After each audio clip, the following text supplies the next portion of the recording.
This is Eye on Hong Kong with Key. And this is Harminder, and we'll be discussing the top news for the week involving Hong Kong and China.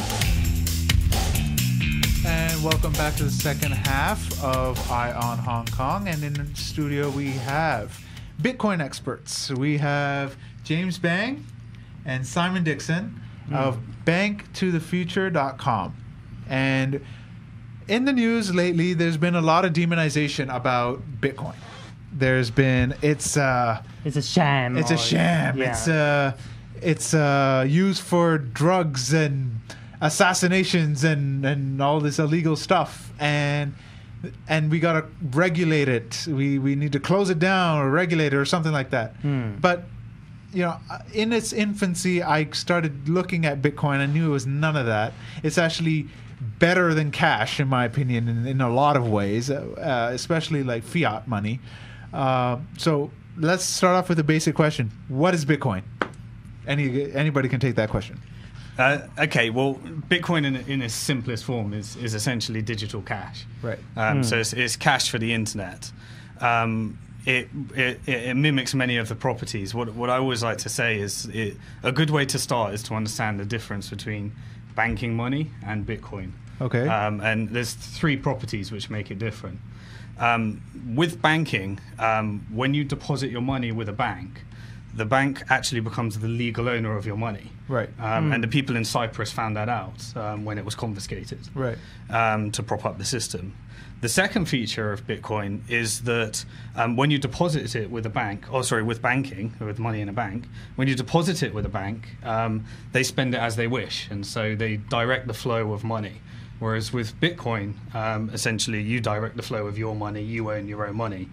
The third very important aspect is that, a little bit geeky, but the process by which it's created. Right. Many people don't understand that the inventors of digital money were actually banks. Right. When they issue a loan, they actually create brand new money into existence. With Bitcoins, the money is actually created by the users. And so when you put those three properties together, you end up with a system where essentially on my phone I own all my own Bitcoins, and there's ways of securing them. I can direct the flow of them, so I get paid a lot in Bitcoins, and much of my wealth comes from Bitcoins, and I'll cover the numbers, but I use a card like this where I can spend it as I wish. And I can also people that are a bit geeky and that way inclined can profit from the process of creating them, and it's distributed amongst the network. Okay. So those are the three properties of it. But I heard people say that they have to take the Bitcoin from the internet or mining the Bitcoin. What is that? Why? Where did I buy this Bitcoin? How could I, find it? Well, another way to look at Bitcoin is it mimics the property of gold. So just like you'd mine for gold with your tools, you have mining for Bitcoin, but it's done using your computer. Right. And initially, when you mined for gold, there was so much gold anywhere, you could use a shovel and just dig it off the top layer. These days, you've got to dig deep with heavy machinery deep in the ground to mine gold. And Bitcoin started out the same way. Anyone with a laptop like this was able to mine dozens of Bitcoins, and today that would be worth a lot. But the equivalent to do that today, you'd need proper commercial machinery, and I believe Simon actually has a Bitcoin farm in Iceland. A Bitcoin farm. Explain that, please. Yeah. So the process of mining is the process by which Bitcoins are created. As James has already said, there's a fixed supply of them. They'll all be created by 2140. And there's 2140, so there's actually a set date. Yeah, there's a set date. You see, that's one of the properties of Bitcoin is, in terms of monetary policy, with traditional money, the government are always deciding how much money is created, when they increase the supply, to often meet political goals or monetary goals. With Bitcoin, everything is determined by code and maths, so it cannot be changed. It's 100% predictable, the Bitcoin supply 55 years from now. So Bitcoin's monetary policy years down the road, and you can plan for that, unlike you don't know what the Fed's going to do from one quarter to the next. So there's a fixed supply, which means that you can't just make more Bitcoin out of thin air. There's a fixed supply, so but as the supply dwindles, the value relative to, let's say, the United States dollar is going to go up. Isn't that a failing, though, of Bitcoin, where people are just hoarding the Bitcoin, waiting for that for it to keep dwindling in supply, and then, oh, look, my value is going to go up and up and up and up because there's not much Bitcoin left out there. So isn't that a kind of a failing of Bitcoin? Well, the economics of Bitcoin, you could look at that as a positive or a negative depending on where you're coming from. Right. The positive of that is it's encouraging savings. So there's lots of savings around Bitcoin. I think too much, in my opinion. I would agree with that. Yeah. And that's why the unique feature of Bitcoin is that they created it in a way whereby anyone can copy and create their own currency. Right. So if you disagree with the economics of Bitcoin, then you can create your own version of Bitcoin. And in fact, there's about 600-700 different versions Litecoin, of Bitcoin out there. So Starcoin, Bitcoin's Maxcoin. deflationary versus other coins can try inflationary properties. So some coins, they devalue really quickly, so it encourages you to spend right away. Right. So it's a great financial experiment that we're seeing with all these different alternative coins that we're calling cryptocurrencies. Right. And it allows anyone to create their own coin, set their own monetary policy, and see what works best. And it's just one giant experiment that we're seeing unfold in front of our eyes today. But with all these cryptocurrencies coming out with their own monetary policies, how can you have a uniform, state of currency where, uniformly this store will accept X coin or whatever, or Bitcoin or whatever? If we have so many different ones, you got to have a wallet for each one, and then you got to follow that policy of that coin or that coin. Doesn't it get confusing to the consumer? Well, the irony is that the result of all this is finance is going to get a lot more complicated in the future. But what we have to appreciate is that Bitcoin and cryptocurrency is where the internet was in 1995. Very confusing, very complicated, only right for geeks, people that can understand the technology. But now we've had approximately $500 million invested in Bitcoin businesses. So this is faster than the rate of investment in the internet when it first came around.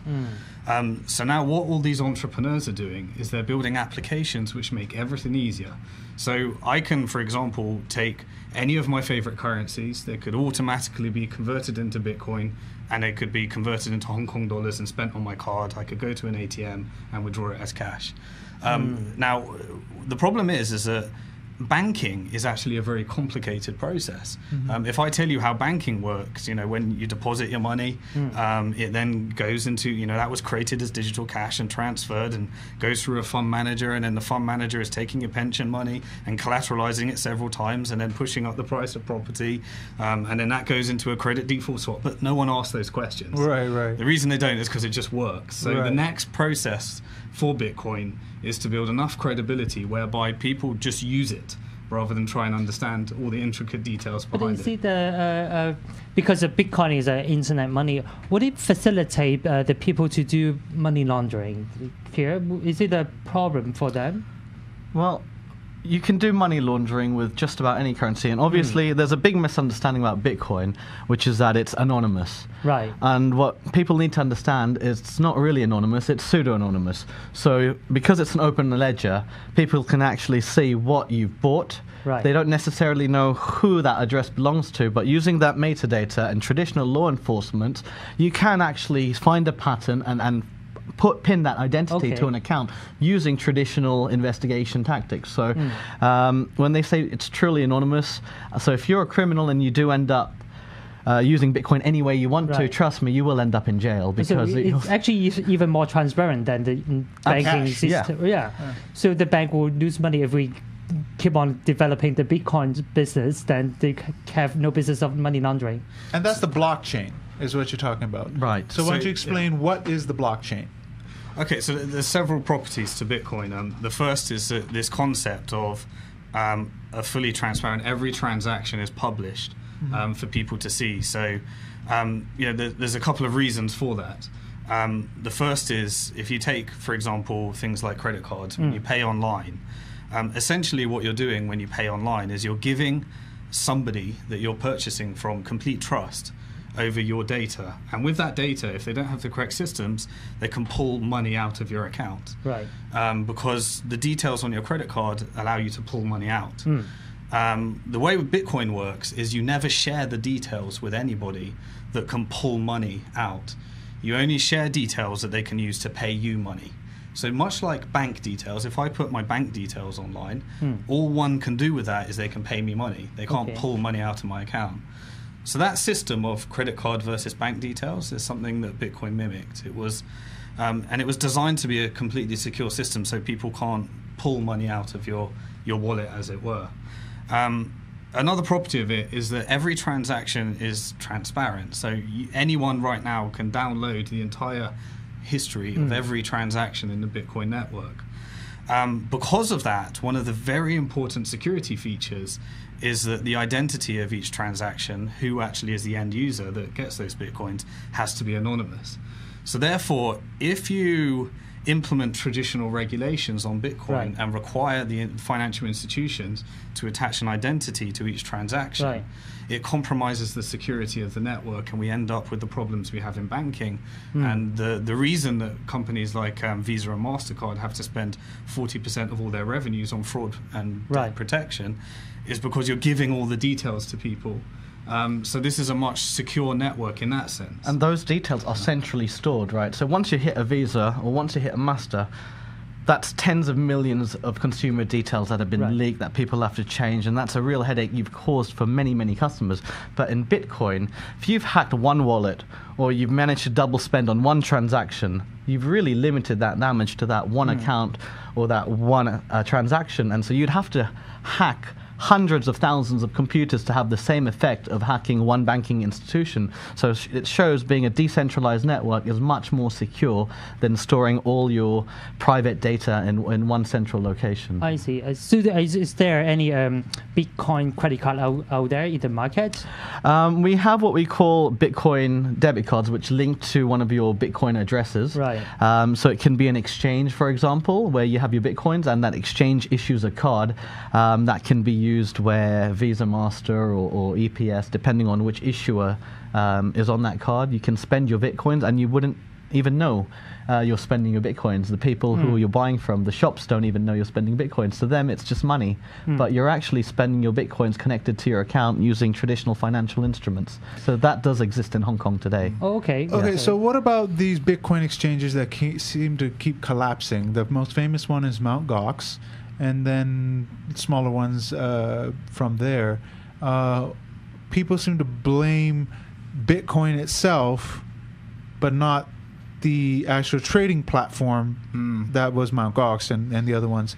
Why should people stop blaming Bitcoin for what these trading houses do, these exchange houses?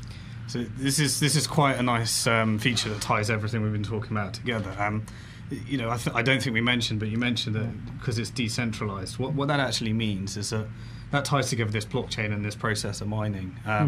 What it is rather than hosting all the details on one server, i.e., a bank, it's everyone in the network lends a little bit of their computer power to the network, and combined together, all this computer power hosts all the transactions. And what that means is that there's hundreds of thousands of people all around the world rather than one server. And that's the process of mining, because what they're actually doing is they're verifying every transaction, just like a bank would check that Mrs. Jones has £1,000 and they transfer it to somebody else. That's what ties all this process together. They're verifying the transactions and they get rewarded with newly created coins. That network is working perfectly. It's a peer-to-peer. If I transfer money from this phone to that phone or that phone to that computer, that's working.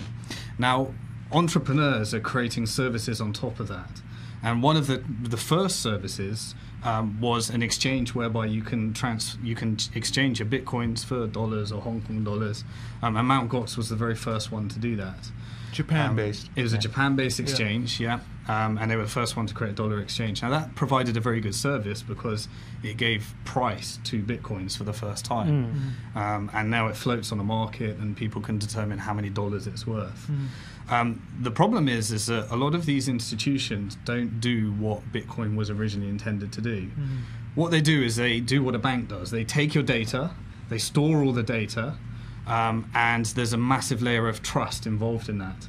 Whereas Bitcoin was originally designed where you don't need to trust anyone in order to make a transaction. So when you put some of your Bitcoins on an exchange in order to exchange it for dollars, you have to give people, remember those details, like your credit card details, and you have to entrust your money with them. So you need to be very careful when doing that. The next wave of exchanges is essentially using a lot of the properties. The properties of Bitcoin are that you can prove that the money's there. You can prove that no one's touching your money. What Mt. Gox did and other exchanges did is they essentially took Bitcoin and turned it into a centralized kind of banking type system where you have to trust them. Now, these institutions are not regulated, whereas banks are put under lots of regulations. So it's a bit of a wild west when you're dealing with these institutions. But that's the free market, isn't it? Well, they control the custodial accounts just like banks do. Right. And the distinction has to be made between these types of exchanges who controls the user's private keys. The point Simon was making is that private keys is like your credit card details. You wouldn't share it, versus your public key in Bitcoin is like your email address or your bank account. You could share that with everyone. Bitcoin has that distinction, but they gave them their private keys? Exactly. In the case of an exchange, they hold both. Right. And I believe those kinds of companies in the Bitcoin space should be regulated like a bank. However, technology companies within Bitcoin that are blockchain based and don't have custodial accounts of their clients' monies, I believe they should be free to develop their innovations and technologies and not be regulated under those same Bitcoin rules. You shouldn't lump Bitcoin under one big category, and the distinction has to be made between companies which control the private keys of their users and companies which are pure technology companies. And then we have the most famous MyCoin, that was the Hong Kong-based Bitcoin trading company. That collapsed. About 3,000 local investors lost an estimated $3 billion combined, including an 81-year-old woman lost $1 million. Now, in my opinion, that was based solely on they don't know the product. They just saw Bitcoin going from a cent to $1,000+ US in the space of a couple of weeks, and they said, "Oh, I want to get on that gravy train." When it went down, the trading platform could not support the Ponzi scheme that it had started by saying, "We'll give you this much, just invest this much Bitcoin," and then now they're like, "Well, Bitcoin's a fraud. It's bad. It's this and it's that." Well, the same thing happened with Lehman Brothers. You see? So what kind of advice would you give to the Hong Kong citizen when they are approached to invest in Bitcoins? What kind of advice you guys can give to us? And should it be regulated? Like now, suddenly there are calls for it by certain legislators that also don't still understand Bitcoin. Just say, "Oh, regulate it." Yeah. So there's two things. Every single piece of negativity where people lose money are a result of two things.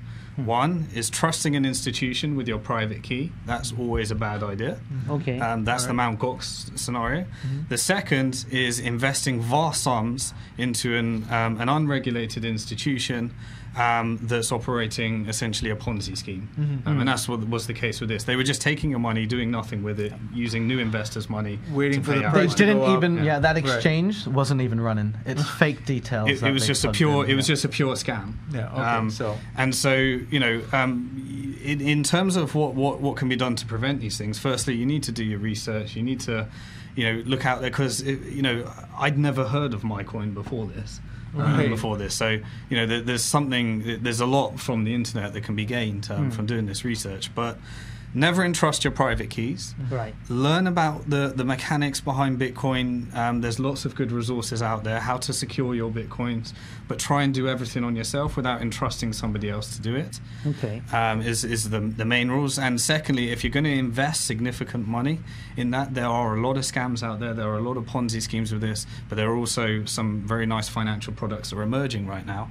And I believe that if someone's just creating a pure investment product, then many of the rules that apply to traditional investment institutions will be applying to these. But they also have one further ability, which James touched upon, which is they have the ability to prove that they're honest through technology, but it requires just a little bit of understanding of how to prove that and understand the technology. Just like any other financial instrument that you might be investing in. Follow the same rules almost. Absolutely. Do your due diligence. The thing is, people see it's doubling like it happened 13 I think, and they just jumped on it saying, "I want a piece of that," and then when the free market said, "Sorry, this thing's overvalued," deflated to where it should be about $200 that it is right now US, then they're suddenly like, "Oh, it's a scam." I lost money, now it's a scam. See, what people have to understand is that Bitcoin is about personal security. It's all about the user has the responsibility in securing their Bitcoins. But everyone's used to an institution taking care of their money. Right. If the bank gets robbed, you've got the FDIC to replenish up to 10,000. So people are used to banks protecting their money, and this is a new concept of personal security. So if I lost my phone, I'd lose my Bitcoins if I didn't back it up. And this is a concept that people have to start to understand is self-responsibility and being responsible for your own security and your Bitcoins. And I think that really will take a couple of years for people to get used to that concept of having to secure their own money themselves. Because on a personal note, I find Bitcoin to be the most free market and the most individualistic financial instrument out there, because you're personally responsible, like you said, and it goes up and down wildly, yes, but that's the real free market. The fake free market is fascist world global market system that we have, where the government controls everything, but still we have booms and busts. They haven't done anything that Bitcoin isn't doing right now. So I'd rather take my chance on Bitcoin. But my biggest problem with Bitcoin is that people will not spend it, and it's not creating a consumer market based on Bitcoin, because you can have a Bitcoin store, odds are it's not going to do well because people just don't want to spend their Bitcoin. They want the value to keep going up. So what can be done to get people to say, hey, start spending your Bitcoins, make it an everyday currency like your dollars are, and start supporting entrepreneurs that are online trying to get Bitcoin going in that space. It's important to understand there's certain things which Bitcoins are good at, and there's certain things which Bitcoins are bad at. Bitcoin as a wealth creation tool, as an investment vehicle, it's a high risk, high return opportunity right now. In terms of buying a coffee, it's not very good in terms of your coffee could be twice or half as much in the time that you've drank it. Right. But there's the way to look at it right now is that. So, for example, a company called BitReserve came along and allows you to have completely, not move the price of the coins. They lock it in. So you can have your money for spending, which you just lock in. You can have your money for investment. You just need to create a bit of portfolio management. The important thing to understand with this is that it's kind of like an entrepreneurial revolution right now. What's happened is that for years, for decades, for centuries, we've had to rely upon monopolistic banking institutions to create innovation. And because there's no interest in them changing what they've got because it's such a sweet deal, we've had to rely on them to do that. Now this new currency has come along, and what is it in its simplest form? It's programmable money. Programmable money is like, when the iPhone came along and they said, here's this app store. They said, here's programmable Apple. Right. Everyone out there, go create an application, solve a problem. Some of them will fail, some of them will be bad. It was like the internet. It came along and said, everyone go create a website, figure out what you want to do. Some are rubbish, some are good. Now we have programmable money, so entrepreneurs all around the world, whenever you come to me and say, here's a problem, I immediately think of a business that can be created to solve that problem. And that's exactly what's happening right now. Every problem within finance can now be solved with programmable money in ways that banks and traditional financial institutions just cannot match. All right. Well, we'll have to end it off there, and hopefully this has... But can I have one more question? Go ahead. Because I actually want to know if the Hong Kong government doing anything to help you guys developing the Bitcoin market in Hong Kong, or what? Or put it another way, what can the government do to help you guys, or do you need the government to help you guys to develop the Bitcoin market? You got a minute.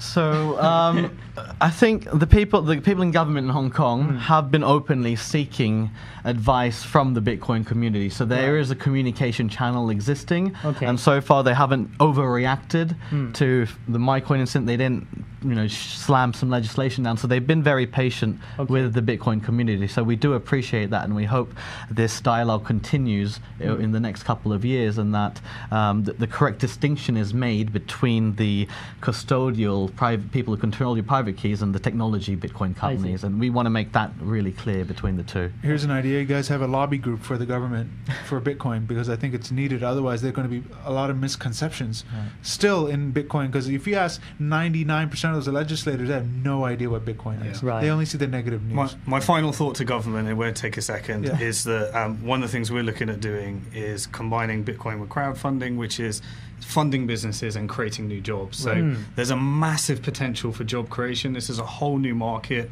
They're hiring like crazy. They're doing, it's the exact inverse and opposite of what's happened in banking.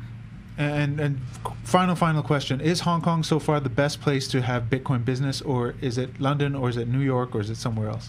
I'm new to Hong Kong. I've been doing this in London, and London's been doing quite a lot there. But they're regulating it now for money laundering, so they've started their regulations of Bitcoin there. Correct. My interpretation of Hong Kong so far is they're taking a standoff attitude, but ask me again in 1 year's time and I'll tell you. All right, sounds good. All right, thank you, Simon Dixon and James Bang. You can go to banktothefuture.com. You can also read the book, Bank to the Future, as well, available on any bookstore, Amazon, and is it available in Hong Kong? In bookstores? Yes, there's a Chinese version and an English version. So there you go. You want to learn Bitcoin? You can definitely pick up Simon Dixon's book. Twitter. Oh. No? Yes? No? PR hacks. What, pardon? PR hacks. PR hacks. All right. At PR hacks. All right.